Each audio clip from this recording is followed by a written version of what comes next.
So today I wanted to talk about erratas in Yu-Gi-Oh! Because I feel like this is something that has kind of been like a weird revisionist history in this game. That's almost literally what an errata is. Yeah, like it's literally like, okay, so there's just so much to talk about with erratas, because like there's obviously like the small stuff, and then there's like the elephant in the room, like a bunch of cards that have gotten There's some erratas everyone knows, and there's some destroyed. that not many people even noticed. So that's what we're going to be talking about today. Welcome back to Team APS, where we talk about Yu-Gi-Oh! Things like this. And we won't stop. We're going to be going through a lot of errata history here. I figure we can kind of explain what they are, talk about why they're not great, and then I also have this list of like the top 10 like worst. I found at some website. But what if I feel that erratas are great?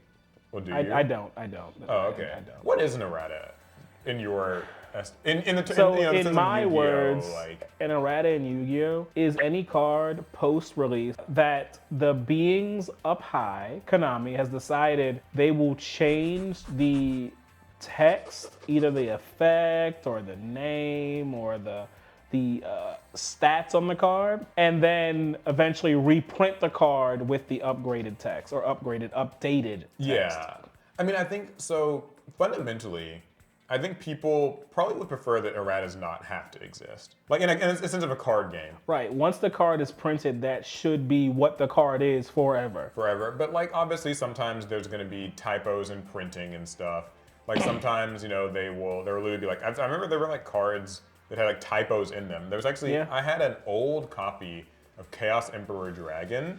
I don't know if this is the first printing of it, but it was a copy that I eventually had at some point where the word yor, like Y-O-U-R, was spelled Yoru, like Y-O-R-U. Like there's I clearly remember the Yoru. You remember this? I do remember Yoru. Okay. Yeah, so I'm not the only one. I was like, am I crazy about this? No, I remember So I Yoru. remember that was like something where I was like, oh, like this is definitely like a mistake. A lot of erratas like kind of just clarify effects. Like sometimes the way that they wrote it was unclear. I mean, but sometimes it's a translation issue as well. Since Yes. this is a game that's originally made in Japanese and translated into a bunch of languages. Yeah, so there have been like translation things. Are you talking about more of the like name translations or literally like effects? Because it's kind of both. It's both, right? Because sometimes it's just names, and that's relatively inconsequential unless you start talking about archetypes. Yeah, but later then it probably gets more important. effects, and that can sometimes change how the card works in a game. Yeah, there were even some old erratas I didn't know about when I was like researching this video. Like, did you know that Twin-Headed Thunder Dragon, is that what the card is? The one that fuses with two Thunder Dragons. Or no, Two-Mouth Dark Ruler. Oh, the twin. The twin of like Twin-Headed Thunder Dragon. Two-Mouth Dark Ruler used to be a dragon monster, and they turned it into a dinosaur monster. And this is like an old card from like LOB. I am familiar with it being a dinosaur, but I think that's because the only way I would have looked at that card in recent years is like a reprint of it. Yeah. So I don't know if I've ever seen its dragon printing. Yeah, because you would have literally had to have like old wavy Konami logo pack, like LOB packs, Oh, like okay. the olden days. Old. I know there's also like Trial of Hell changed to like Trial of Nightmare, so that was like an example of like literally like a name change, but it's like for this old vanilla that like people probably weren't even running. And that's kind of like that's one of those censorship erratas, right? Yeah, it's like a censorship thing. It's like, God forbid we know what hell is. There was an Amazonas one. Which one was it? Oh my God, Amazonas Fighter. Now that one's a very unique errata. So Amazonas Fighter, it's not the name, it's not the effect, it's actually the stats of the monster. And I have no idea why, but Amazonas Fighter was originally printed in Magician's Force with 1300 attack. And then it was errata in Dark Revelations Volume 1 to have 1500 attack. Yeah, really weird. Like that just seems like an odd, like that might be the only like stat line errata that I can't think of any others, and I could only think that it was a typo between the Japanese and the English version because must have been. Konami, as far as I know, have never purposely tried to buff a card before. Yeah, I'm always interested too when they have to errata like a vanilla card. Like they changed the flavor text on Burstinatrix. That was kind of I think because originally she says like she's the only female elemental hero. But now they changed it to like, it's like the first female elemental hero. Because then later they got Oh, I guess that Lady means Heat. technically she's had two erratas then. Oh, did she have another? I don't remember. Yeah, she got the across the board hero errata, where they took all the... true. Yeah, Because yeah. at first all the hero monsters had capital H, then lowercase ERO. Then they changed it all to capital HERO.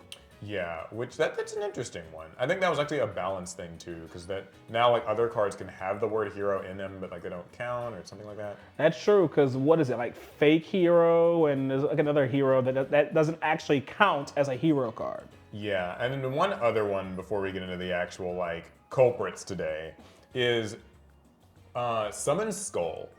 Got the errata where like it's always treated as an Archfiend card. That's always kind of a fascinating one. Because when as kids watching the TV show, you wouldn't think Summon Skull would require any type of errata. It's always been Summon Skull, 2500 attack, level 6. Yeah, level 6. Like, why would it need to change? But it turns out that in the Japanese translation, originally that was its name. It actually has Archfiend in the name. Yeah, I think that its original name was Archfiend. Like, I think that was like the direct, I might be wrong on that. I'm double checking it as we speak. I literally think like, because it's like the first intended Archfiend card, I think. And like, I think originally like that was kind of what it was supposed to be called. It was just like Archfiend. Because you know, a lot of old cards have simple names like that. So, Summon Skull, Japanese, it was translated to Demon Summoning or Archfiend's Summoning. Okay, all right. So it was supposed to have Archfiend in the name. That does remind me, one last one real quick, is Harpy's brother getting changed to Sky Scout? Sky Scout. Yeah, because it can't be a Harpy. Because they didn't want it to actually, because when Yu-Gi-Oh was first made, there weren't archetypes, not really, and they weren't really planning the cards around that. So when they were translating names over, they just kind of named the cards whatever sounded good. Yeah, it was much more like, because I think that it's one of those like aspects of how this game wasn't really even planned to go that long. Mm-hmm. Like they were just kind of like, oh, like it's just vanilla monsters. We're just gonna like change their name, just translate their names to like something kind of cool, something that works. Because like there wasn't archetypes. It's just the monsters are what they are. Someone said, I mean, look at this guy looks cool. I mean, well, maybe he's like the Harpy's brother. And they were like, wait a minute. Yeah, that doesn't work. And so when you fast forward to how like erratas look today, it's pretty much only like it's like problem-solving card text is a big thing. Huge thing. Because for those of you guys who don't know, that's like where they introduced problem-solving card text. I think in like 2012 maybe, and it was basically a way to like streamline the way that card effects are written, so that like all effects can be understood in a very simple syntax, like consistent way of like this is what targets, or this is like an activation of an effect, or like this part of this effect has to resolve before that one does.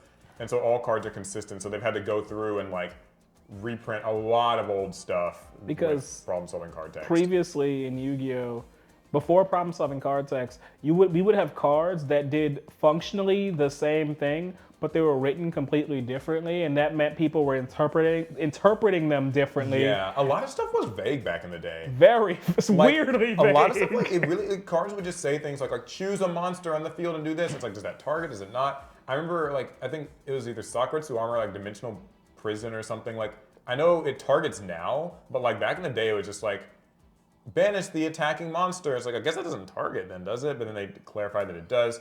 So that's something that they've had to do, is like just doing problem-solving card text and like updating stuff to like GY from Graveyard. Like, you know, just keeping things consistent. Count as like errata, really. It's just, it's like condensing the text. I wouldn't call it an errata per se. Right. Yeah.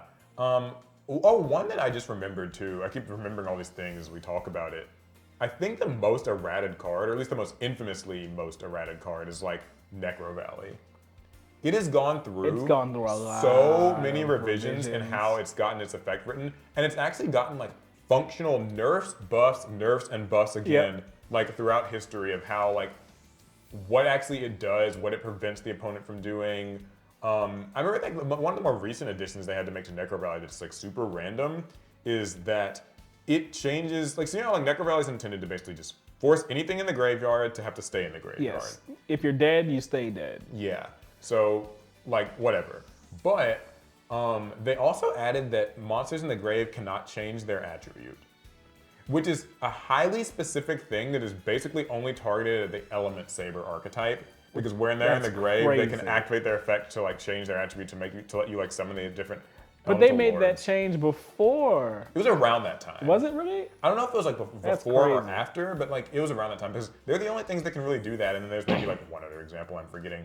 So yeah, like Necro Valley is like an infamous thing. They have errated this and they just did not know how they wanted to word it and they just whatever. But that is all just set dressing for the main event today. Yeah, just preamble. Because the infamous erratas that we're going to be talking about are the 2014 erratas. Do you remember when this happened? Like what? I remember 2014 well. It was a wondrous time. Yu-Gi-Oh was in my opinion at its peak, and honestly, those 14 cards did not even creep into my mind. I didn't think we were going to see a big change to some of the most heinous cards and most beloved cards in Yu-Gi-Oh. And afterwards, I was kind of left scratching my head.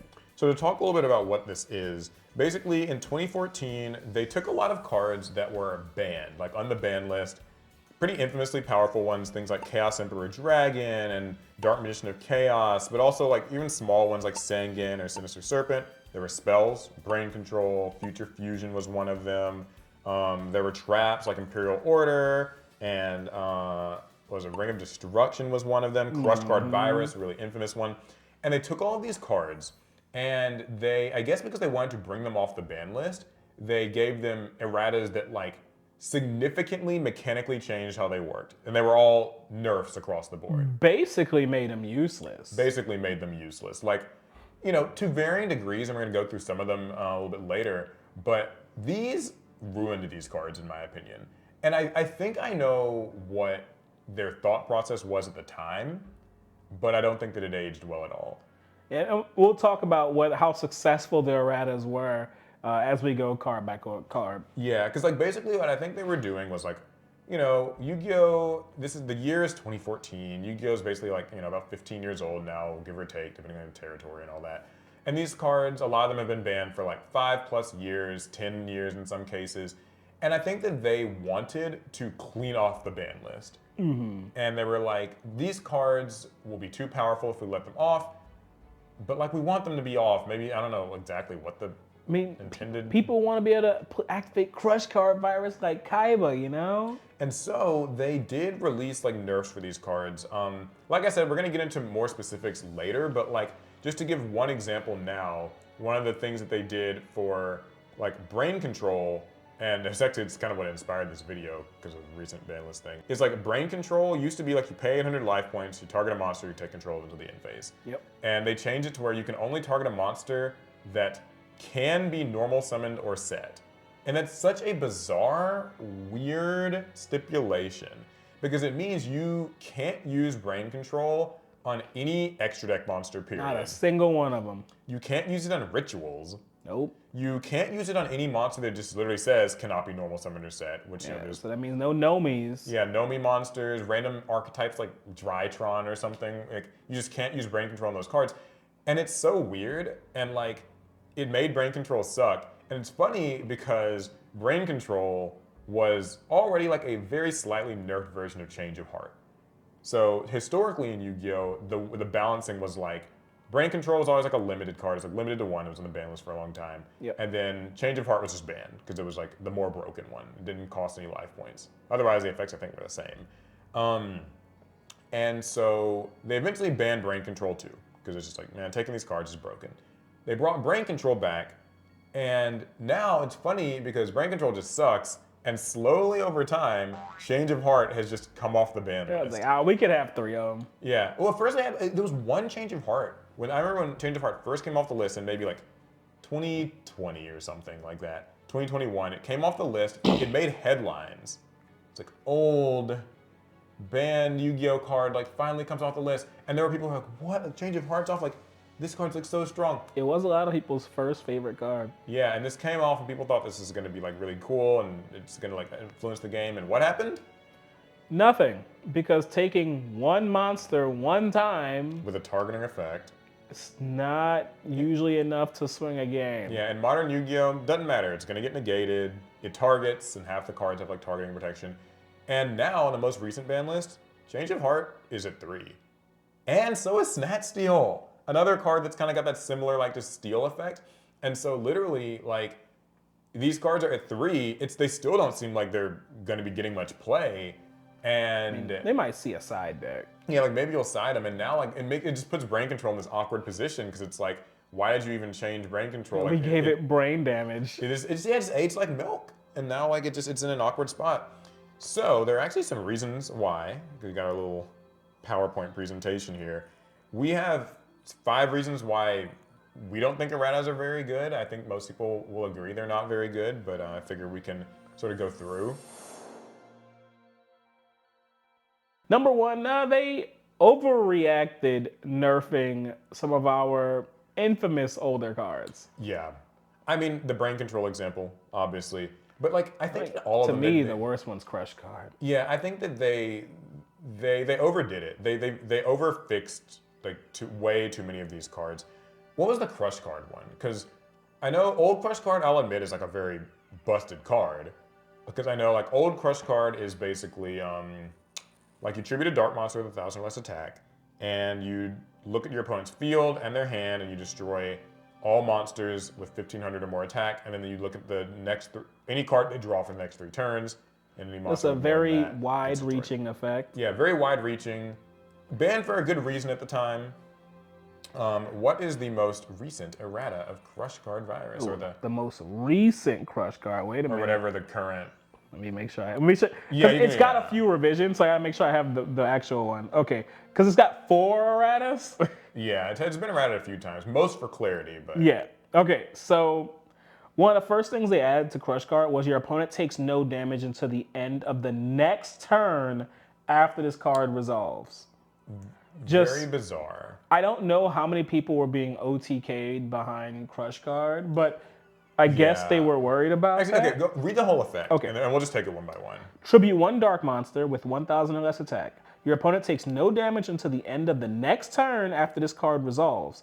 Also, you look at your opponent's hand and all monsters they control, and if you do, destroy the monsters among them with 1,500 or more attack. Then your opponent can destroy up to 3 monsters with 1,500 or more attack in their deck. Yeah, so very bizarre. Where to start with this? I mean, once again, the first thing for me is like, why can't my opponent take damage now? Yeah, I think that I guess they were just afraid that like you were using Crush Card to.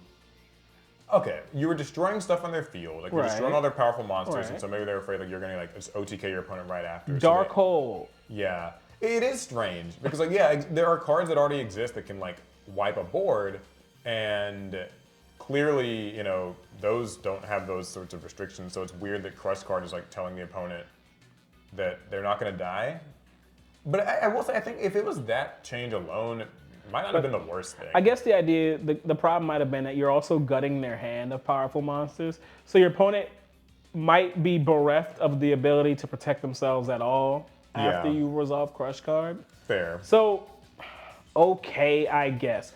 But that's not the most egregious part of this rework. It's errata. Yeah, the weird part to me is what they added at the end, which is your opponent can choose to destroy cards in their deck. Like, why is it a choice? What kind of virus says, like, hey man, you want to like take more damage or not? It's up to you, bro. Like, yeah, they changed the whole like look at your opponent's next draws for the next 3 turns to just they can send up to 3 from their deck to the grave. But making it a choice for them means if it's not in their best interest. Better yet, they can destroy them straight from their own deck. Yeah, that's true. I'm gonna get into that in a second because that's. It's like if this effect would hurt them in any way, they would just choose not to do it. Yep. Like why? Since when does a virus let you pick if you want the symptom of it? Like, do you want bad COVID or good COVID? I'll take good COVID. Yeah, I had COVID the other week, and it's like I wish that COVID would have let me just pick and choose like what symptoms I don't want to deal with. But it doesn't stop there because literally like sending from deck to grave helps most decks. Yeah, so even like just straight from deck to grave, because this isn't like you losing your draw for a turn. It's just like me choosing to destroy. Your opponent has a 40 card deck. They get to choose up to 3 cards to destroy if they want to. They can just dig into their deck, find the 3 floaters that start their strategy or their combo and destroy those. Let's send my Tier Limits cards. Let's send my Mizuki or my Destiny Hero. Oh, that's under 1500 attack. But yeah, like Mizuki or something. You know, you're helping your opponent. Why would they make this card help the opponent? At least old Crush Card, they only check the next 3 cards, and that's it. And in Yu-Gi-Oh, we do so much searching that wouldn't even be that detrimental for your opponent because they're gonna dig the cards they want out their deck anyway. So you destroying 1 card that they might have drawn that turn. Another infamous one to me is Future Fusion. It's almost funny how bad they made it. No, I get it. So Future Fusion originally was like, you send the monsters from your deck to the grave now. Yep. And then in 2 turns, the fusion monster gets summoned. Crazy card. And what ended up happening with Future Fusion is it kind of just became a like multi-foolish burial. Great foolish burial card. Because like you could do 5-headed dragon and send 5 dragons from your deck to the grave. So what they did with Future Fusion was they made it where like you activate it on the first turn and nothing happens. Yep. Then on the next standby phase, you send the cards to the grave, like the monsters to the grave. And then nothing else happens. And then nothing happens there. And then the next standby phase, the monster gets summoned. Which, like, I applaud the creativity, but it just made it useless. I mean, like we jumped through some crazy hoops there. I find it interesting, right? Because the use players got out of Future Fusion was not what they intended for us to use it for. Yeah. So to some degree that's fair. They didn't know we were gonna start just dumping things to grave to like set up effects or set up combos. And then we didn't care if we even resolved the fusion. They want us to have the anime experience of using Future Fusion. You play the card today for a fusion summon tomorrow. Yeah. Except in this case, it's in 2 turns, and if it gets popped, well, you get absolutely nothing, and it's a shame. Yeah, and I think like it's just kind of one of those cases where you look at how Yu-Gi-Oh is now, and there are so many cards that are literally like Future Fusion on legs, like Rahu Draco Tail, Branded Fusion, Fusion Destiny. Yeah, we fuse from the deck all the time, and we get the monster immediately. Yeah, like these are just normal spell cards that just, for archetypes, they're searchable, you activate them, you just send stuff to grave. Like, Shaddoll Fusion can do it, even old freaking Red Eyes Fusion can do it, technically. It's like... Future Fusion didn't need an errata, it just needed to sit on the ban list until its effect was power creeped. There's also some weird ones like Goyo Guardian where they just changed the materials to summon the thing. They just had to try and make it a little bit more restrictive. Because we were come on, Paul, we were beating the mess out of each other with Goyo back in the day. Everybody was using Goyo. I remember when Goyo got banned and all that, but I think that like even at 2014, it probably could have just come back and been fine. That's true, because Goyo was power crept. It just was. It didn't even take that long. So I think that they overcorrected with these, and I know that like their idea was like tread lightly, tread carefully. These are banned cards, but it's just, I guess it's funny when you look at what's normal today, like people running Change of Heart and it's barely even played, or people just playing Branded Fusion and sending 2 cards from deck immediately. It's like, it just makes this stuff all look kind of just foolish. Yeah, every card we talked about so far, you can list like 3 better cards now. Yeah, so I think the next thing that I don't like about these erratas is that it destroys the card's legacy and like identity. Oh, for sure. And, you know, we've, I guess, sort of touched on that already, but, like, I think of Crush Card Virus is, like, it's Kaiba's card. It's his iconic thing. But even in the TCG, it was a prize card. It was, like, a Shonen Jump prize card. One of the first ones, huh? Yeah, I think it was one of, like, the early, like, kind of Shonen Jump prize cards, and, like, so just having a Crush Card in your deck meant something. You had to have won it. And boy, you didn't care because you had it in your deck and not a binder? That's crazy. Which is scary to think about. So, not in today's TCG world, that would not fly. But like, you know, I think just the idea that like this card with this notoriously powerful effect, I remember people would like use it in Dark Armed Return and like Teledad decks, and it was like a real like just trump card. This thing's obscenely strong. And like now it's just, its place in the game, its reputation is just ruined. Like people just laugh at Crush Card Virus. No, because it's stupid. It sucks. Like they've printed many viruses since that we don't want to run, so we really don't want to run Crush Card, which is basically the worst virus card now. Yeah, it is funny because it makes it stick out like it's just worse than all the other viruses. Like, the original is not only the worst, but it functionally, the way its effect works isn't even consistent with the rest of the virus line now. It's kind of... Like many cards that were banned in errata, and then later errata got kind of retrains, but only Crush card is... Yeah, it's the reputation's ruined. Another card, I think that got its reputation ruined, Chaos Emperor Dragon. Oh, for sure. Yeah. Because Chaos had some highs, and it was responsible for creating like the first ban list. Like for the longest time, cards weren't banned; they were just like limited to one. But when they made that like Chaos Emperor Dragon, Yada Lock, and like people found that was a whole thing. It's like I get it. That was an obscene lock. I still don't think that the card like. We're going to get into it later, but I think that they should have just kept it banned if they wanted it to be banned, because the way that Chaos Emperor Dragon is now, they did him so dirty. You can't use any other effects the turn that you use his effect. In addition to like a few other nerfs that they added, but like, it's just, his identity, like his legacy is just tarnished. It's weird because Chaos Emperor Dragon is another one of those highly prized Yu-Gi-Oh cards at a time. I remember, what was it? It had an ultimate rare printing. Yeah, I got the ulti printing in Legendary Collection Kaiba. Highly valued, and it's always a shame because it's the poster child of like the chaos Yu-Gi-Oh stuff. Like I remember, I desperately wanted a envoy at the beginning and an envoy at the end. That's the Blackluster Soldier and that's the Chaos Emperor Dragon.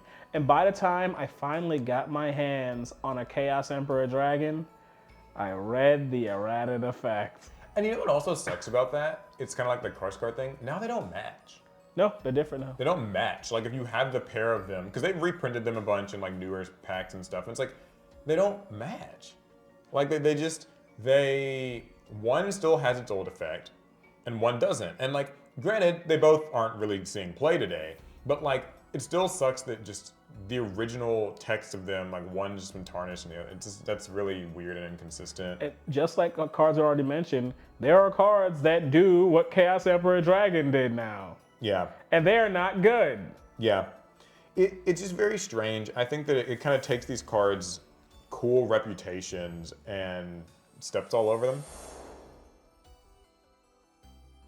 It creates confusion between like new, old, and returning players when we have cards that have been errataed, and players will have like the original printing, the first errata printing, the second errata printing, or the third errata printing, and all their cards say different things, and sometimes that means they do different things. Yeah, it's kind of funny because like, so before somebody runs to the comments and says this, I know the official rule is obviously you use the most updated text of the card, even if you don't have that text of the card. But if you're at the library... Yeah, see, that's the thing. That for people who keep, we have our like noses to the ground with Yu-Gi-Oh! And we follow everything. Yeah, we know that. We know to use the most updated errata.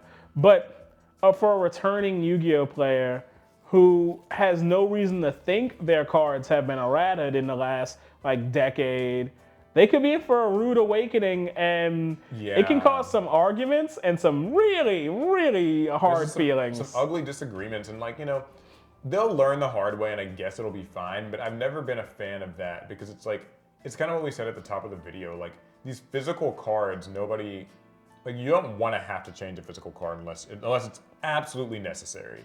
Like, because otherwise, like little Tommy comes to locals and he thinks he has a powerful card, or he thinks his brain control works one way and it just doesn't, and it's like, that sucks. Like there's just a weird confusion factor there. And then also ask players to be these walking encyclopedias of every errata in the game. That's because a good point. A card doesn't tell you it has an errata. You just have to know to look it up. You remember when we were shooting Retro Rivals? Yeah, oh my god, yeah.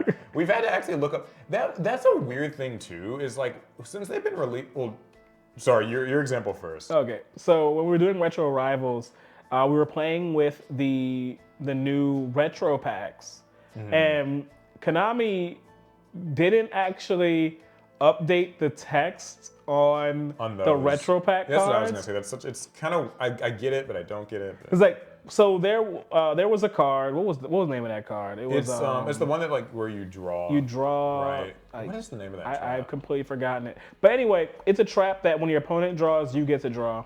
And we had a suspicion. We had an inkling that, man, this card's weird. But we didn't know for a fact it had an errata and what the errata was. So we shot an entire episode misusing the card. Appropriate, yes. Yeah, appropriate. We shot an episode misusing appropriate because we didn't know it had an errata. Only actually after our first game did we realize, yo, this card has to have an errata. It's completely busted. Yeah, just to clarify the way that it works. Because it's like a weird card. You have to like wait until after they've drawn to be able to activate it. And so it was very kind of confusing for us. Because like, I mean, we've been like playing Yu-Gi-Oh for years, but even old card text confuses the hell out of me sometimes. Like the way the stuff sometimes written. A lot of the cards in Yu-Gi-Oh, they came out when we were children. Yeah. So there's no way we could keep up with the sheer amount of erratas that went on back then. Yeah, there's actually another that reminds me of an old one that always like was weird to me was Ultimate Offering. The original printing of Ultimate Offering is like, it says something to the effect of like, at the cost of 500 life points, a player can perform an additional normal summon or something like that. Yep. And they really do make it sound like it just both players can use this. Yeah. And I feel like, and this might just be like my weird anecdotal experience, but I feel like I went to like some early like Books a Million tournaments where like people were ruling it that way. No, as a kid, my brother and I, we were using each other's Ultimate Offerings. Well, I thought I went to a tournament where somebody was doing that, and they were like, yeah, that's how it works. This, I get it. I know now that's not the case. Someone's going to be like, it doesn't work because I know why it doesn't work today. I'm just saying, like, you can see where for people who aren't hyper wired in, this stuff is just confusing. And it's a good segue to the next point, actually, that I have here. I feel like it kind of makes collecting and card valuation, like, strange, too. And the reason I say that is because, okay, your old copy of, like, Chaos Emperor Dragon or Crush Card Virus or whatever, technically, like, those are, in a sense, priceless. They're not that affected by the existence of a new errata. Yeah, if you have the prize cards, I mean, yeah, their value's high. But I do think it makes reprints sort of annoying because, like, whenever these cards get reprinted outside of the retro packs for some reason, that's like the one exception, I guess. It's like, what if you want a QCR? Like back when they were doing QCRs of everything, like in the Rarity Stampedes, and they had the retro pool, or like a Starlight Rare version of certain cards, like, or Collector's Rare or whatever. It's like Collector's Rare Chaos Emperor Dragon from like Toon Chaos or whatever might look really cool to you, and that's like the rarity that you want. Like this one looks great, but like it's the new text, but you kind of wanted it for your collection. So if it's for your collection, you probably would prefer that like have the old text, and it's just, that's really funky to me. I mean, and that's kind of like a collector's perspective, because functionally for a player, it doesn't make you would probably prefer to have whatever the newest kind of text there is on a card. But when you're collecting, you use, like, at least for me, like in my case, almost always want it. I collected every single holo in Legacy of Darkness. That's my favorite collection that I have. And I am a real stickler about those Legacy of Darkness cards. They don't just have to be, in mint condition. They have to be first edition. They have to have their original text. I don't want a like rewritten Legacy of Darkness card in my collection. It doesn't feel right. That's not a true Legacy of Darkness card to me. Yeah, so I feel like, this is definitely something that, like, it's only gonna really affect collectors. Like, we know functionally it doesn't matter, but still, I do think that that's just not great. And then the last reason, I feel like it really ruins retro formats.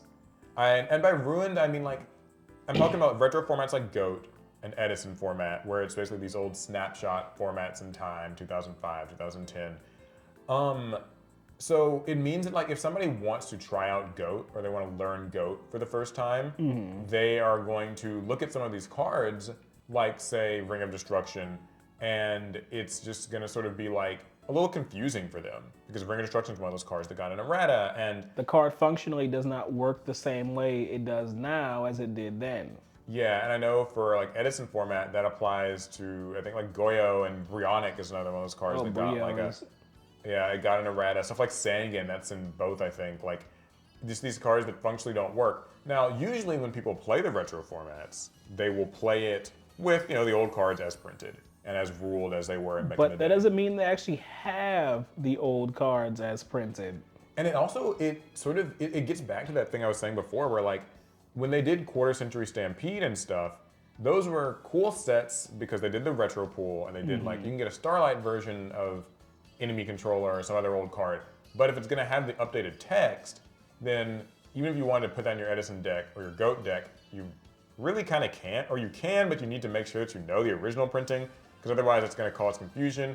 And yes, most people playing GOAT and Edison know those printings, but again, what if there's a new person who is just getting into, like they just heard about what GOAT is and they want to try it out, and they're a little confused, and like, that's all the fault of these weird erratas. I mean, when I built my, cause I have 2 Edison decks built, and I actually get really annoyed when I look at my Sangans because I have 2 different kinds and they have different texts. Yeah, just the worst. And it's that's really upsetting. Yeah, it's like one thing for cards that like not matching rarities or something. Like I'm a stickler for those sorts of things, but like text just being different that's a non-starter for me. And it's fine for me, but if like Paul said, if somebody's getting into like playing retro formats, that it just adds an extra hurdle. It's like, oh, remember, keep a list of every card whose text has changed because, well, it's the only way to know. Do you think that, like, I don't know. All of it sucks, but I think that there is a solution. And Konami's done it sometimes. They could just make retrains instead. And the thing is they have. I think that instead of making these old banned cards, like nerfing them, ruining their legacy, adding a bunch of confusion, you just keep them banned and make a retrain. I think that's the simplest solution. I mean, I know back in the day they weren't really making retrains like that.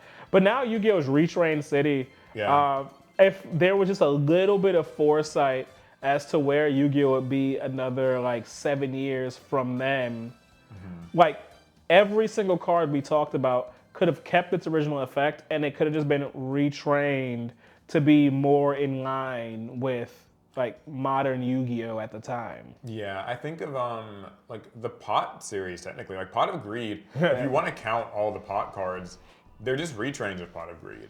Like Pot of Greed is still banned in advanced format anyway, but they have made cards that emulate the effect, and they're even in the same like vein as the card visually. It's like the same series, so it kind of still captures that. And I think that like it's a clever nod to Pot of Greed, while Pot of Greed itself, if you feel that it can't come back, you just keep it banned. And now Pot of Greed will never, because like imagine if they actually errated Pot of Greed of all cards. The effect on Pot of Greed is so simple. Any errata just feels wrong. Yeah, like it's iconic. I think if you add any extra word to that, and extra letter, man. Yeah, you ruin it. And they've also done this thing that I really like, where they will take the old banned cards and kind of like combine them into one card. Like Lightning Storm is a really good example of this. Where it's like Raigeki and Harpy's Feather Duster. And the appeal to Lightning Storm is that like you get to pick one of each effects. But in exchange, there's a small stipulation on like the activation requirement and stuff. So it's like a good card, and it harkens back to old ban cards, which they were banned at the time. They pretty quickly came off the ban list. But yeah, it's I think it works, and it doesn't run into that problem where, like with the brain control Change of Heart example, right? Mm-hmm. Where like Change of Heart's back and it sucks, and so brain control super sucks.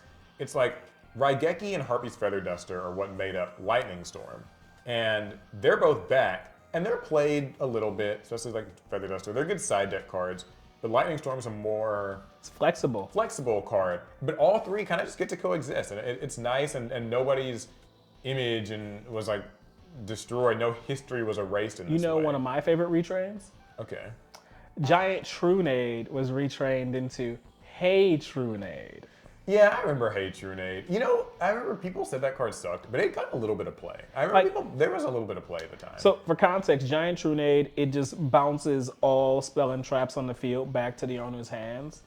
And so we had all kinds of silly things we were doing to like reuse our cards with Giant Trunade. And they were like, Konami was like, y'all need to stop that. We're gonna ban this card. So they eventually made Hey Trunade, which is functionally the same, except it specifically stipulates it bounces all set spell and traps to the owner's hands. So you can't just play out like equip spells and like face up continuous like traps and bounce them back to your hand to reuse them later in the game.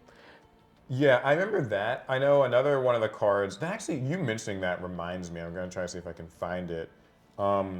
Premature Burial got a sort of similar thing to Hey Trunade. Released, I want to say, around the same time. Overdone Burial.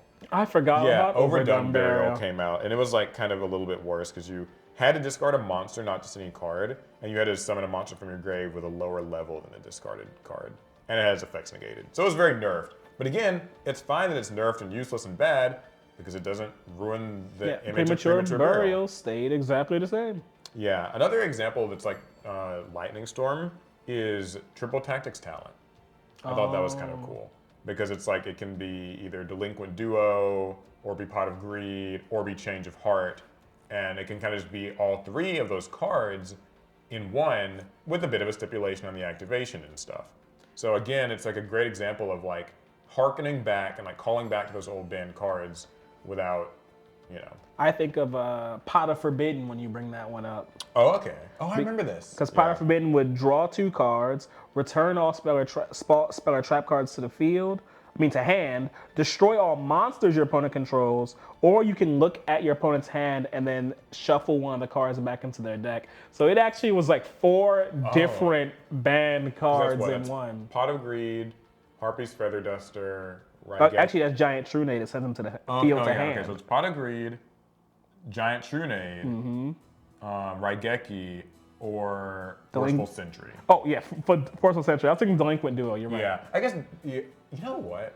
That's also, that's what I should have said, because Triple Tactics Talent is also Forceful Sentry. Oh, yeah. So they're both Forceful. Okay, yeah. Nothing's Delinquent Duo yet. Not yet. There might be some, is there a nerf version of that? I feel like I'm forgetting. There might be, but I can only know so many Yu-Gi-Oh cards at a time. Yeah, that's true. Okay, I figure we'll end this video off by going through this list on Game Rant that they made of the the 10 cards that were ruined by erratas. Yes. I thought this was just kind of a fun one. We'll go through them fast. We don't have to spend a bunch of time on it. At number 10, they've got Dark Strike Fighter. I gotta say I hate it when we take cards with very simple effects, and in order to nerf them, we have to add more text. Yeah, I feel like that's almost the only way Yu-Gi-Oh knows how to do anything in this game is add more text.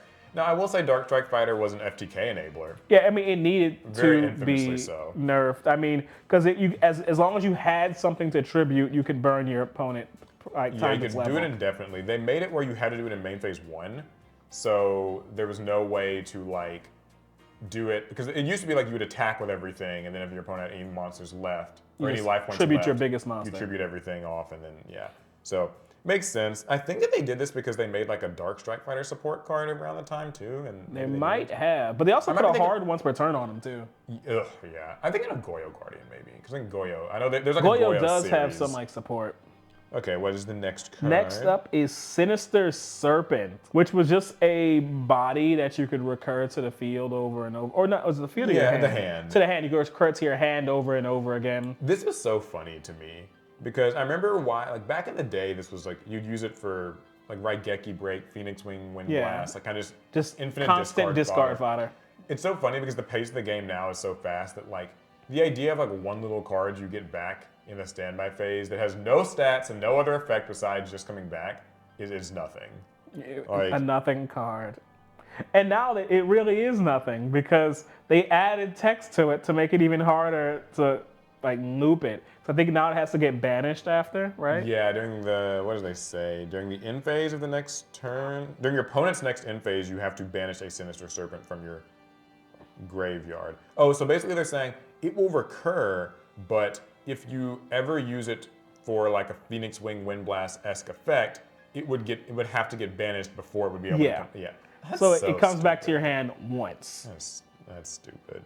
Next up is Ring of Destruction. Again, a Ring of Destruction, it's powerful. It could you could attack and you could then tribute destroy a monster and end the game and all this stuff. They just ruined it. They just made it much, much, much more specific. Yeah. It's now only able to be activated during the opponent's turn. Target a face-up monster that your opponent controls whose attack is less than or equal to their life points. So you can't just, like... Yeah. You can't destroy anything that would definitely just kill them, which is good. This is important in a second. And basically you're gonna have to like destroy like a weaker monster. Right. So you probably aren't gonna be able to finish them off with this. And even if you were gonna be able to do that, you do take the damage first. So it used to be that like both players took the damage that could cause a draw. The way they have it worded now, I think, is that like you take the damage, then you inflict the damage to your opponent equal to the damage that you took. And I think it's worded that way so that like it can't cause a draw anymore because you will lose first. Always. So like you can't like kamikaze with the card or whatever. Dark Magician of Chaos. This one's a sad one. Demok was a crazy card. So originally, when it's normal or special summon, you can just add any spell card from your grave to your hand. Yeah. And that's kind of the part of effect they had to change the most. Yeah, because you could get back like a Monster Reborn, a Pot of Greed, a Raigeki type of card. Graceful Charity. Yeah, so like, you know, depending on the format or whatever when you're playing it in.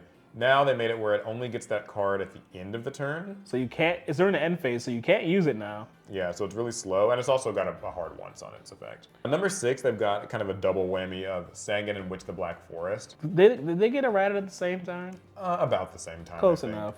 I think it was like Sangan first and then Witch, where basically they are about the same, but you can't activate cards or the effects of cards with the name of what you search. So like normally, you know, when Sangan goes from field to grave or Witch, you get a monster with like, less than 1,500 attack or less than 1,500 defense from deck to hand, but now you can't use that card that turn. In addition to, of course, they added a hard once per turn. You know, those are big combo cards, and they're like, well, you can search, but you can't combo this turn. Now, the best thing about these cards that you can say is that, like, if they search a monster that can just summon itself without activating an effect, sometimes people will use it for that. So it's like a niche, niche application. And you know, now you can still fuse them to make Sandwich. So yeah, all's well that ends well. Yeah, that's true. Chaos Emperor Dragon Envoy of the End is what they have at number 5. We talked about this guy this. already. It's just sad. We talked about Crush Guard Virus. Yep, that was number 4. It's awful. Number 3 is Future Fusion. It's like, this list knows exactly what they're talking about. Yeah, we've okay, but number 2 we haven't talked about. Yeah, this is actually the one funny exception to the rule. Especially since it's one of the few cards that actually has less text on it after its errata. Imperial Order. They basically changed it. So Imperial Order is a continuous trap that negates the effects of all spell cards. And it still does that. Yeah, and it still actually does that. They didn't nerf that. This is an example of a card where like the nerfs didn't go very far at all. But once per turn during the standby phase, you have to pay 700 life points.